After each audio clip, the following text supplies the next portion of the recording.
30 degrés dans le sud-ouest, 25 degrés à Paris. Des températures plutôt cool pour l'été, sauf que là, c'est ce qu'a affiché le thermomètre fin octobre. Et ça, c'est plutôt flippant. Dernièrement, on voit de plus en plus de feux de forêt, des inondations, des ouragans. Dans le monde, 7 personnes sur 10 se sentent vulnérables face aux risques écologiques. Un chiffre en augmentation et qui touche tous les pays. Ça, c'est ce que nous apprend une grande enquête réalisée par Ellab et Veolia dans 25 pays sur 5 continents et qui couvre un échantillon qui représente près de 60% de l'humanité. De la France au Nigeria, de l'Australie à l'Inde, en passant par l'Arabie Saoudite, pour la première fois, il a été demandé aux populations si elles sont prêtes à accepter les solutions nécessaires pour lutter contre le dérèglement climatique. Et nous, on va essayer d'y voir plus clair. C'est parti!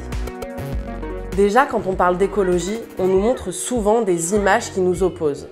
Certains font des actions radicales, d'autres se disputent sur le meilleur moyen de transport à utiliser. Quand on parle d'énergie, on ne sait plus quoi penser. Mais une majeure partie de la population mondiale est consciente de notre besoin de changement. D'après l'étude, 67% sont désormais convaincus que rien faire coûtera beaucoup plus cher qu'investir pour la transition écologique. Et quand on parle de l'avenir, les gens n'imaginent pas la fin du monde, mais plutôt la fin d'un monde, la fin de notre mode de vie actuel et de certaines de nos habitudes.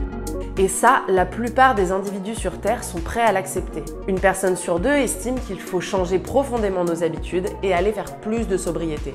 6 personnes sur 10 sont même prêtes à aller plus loin, comme le fait de payer un peu plus cher pour avoir accès à une énergie locale et moins émettrice de CO2, ou bien vivre à proximité d'une station d'épuration à partir de laquelle on peut produire de l'énergie.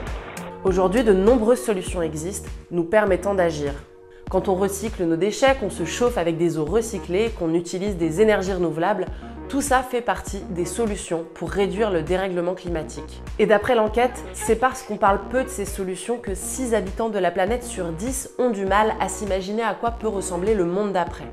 Pour parler de tout ça, des politiciens venus du monde entier, des entreprises et des ONG sont actuellement réunis pour la COP27 en Égypte. Jusqu'au 18 novembre, ils essaieront de définir ensemble des grandes mesures pour limiter le dérèglement climatique. Espérons qu'ils écoutent les citoyens parce que eux, ils sont prêts au changement.